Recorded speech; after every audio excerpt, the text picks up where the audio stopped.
राहुल गांधी की बढ़ती लोकप्रियता के बीच एक बार फिर उन्होंने अपने चाहने वालों का दिल जीत लिया है। दरअसल इन दिनों राहुल गांधी अमेरिका के दौरे पर हैं और हाल ही में भारत को लेकर दिए गए बयान पर फिर से चर्चा का विषय बन गए हैं। एक इंटरव्यू के दौरान राहुल गांधी ने कहा कि मुझे मोदी जी बहुत पसंद हैं। मैं उनसे नफरत नहीं करता, बस मैं उनकी बातों से इत्तेफाक नहीं रखता, लेकिन इसका ये मतलब नहीं कि मैं मोदी जी से नफरत करता हूँ। इस बयान के बाद जहाँ मीडिया में घमासान मचा है, वहीं उनके चाहने वालों ने कहा कि राहुल गांधी ने एक बार फिर मोहब्बत की दुकान का दावा सच कर दिया है। वहीं राहुल ने न सिर्फ पीएम मोदी बल्कि कई मुद्दों को लेकर चर्चा की। इस बीच उन्होंने संविधान को खत्म करने का मुद्दा भी उठाया और कहा कि हमने चुनाव में जब संविधान को खत्म करने का मुद्दा उठाया तब गरीब और पिछड़े लोगों को समझ आया कि अगर संविधान खत्म हुआ तो पूरा खेल खत्म हो जाएगा। इस बात को लोगों ने गहराई से समझ लिया कि ये संविधान की रक्षा करने और इसे खत्म करने वालों के बीच की लड़ाई है।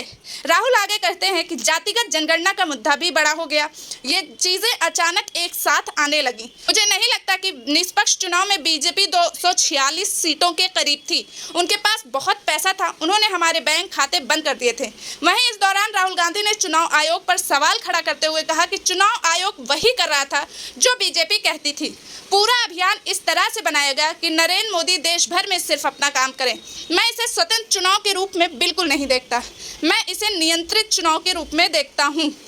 राहुल गांधी का इतना ही कहना था कि बीजेपी में हड़कंप मच गया।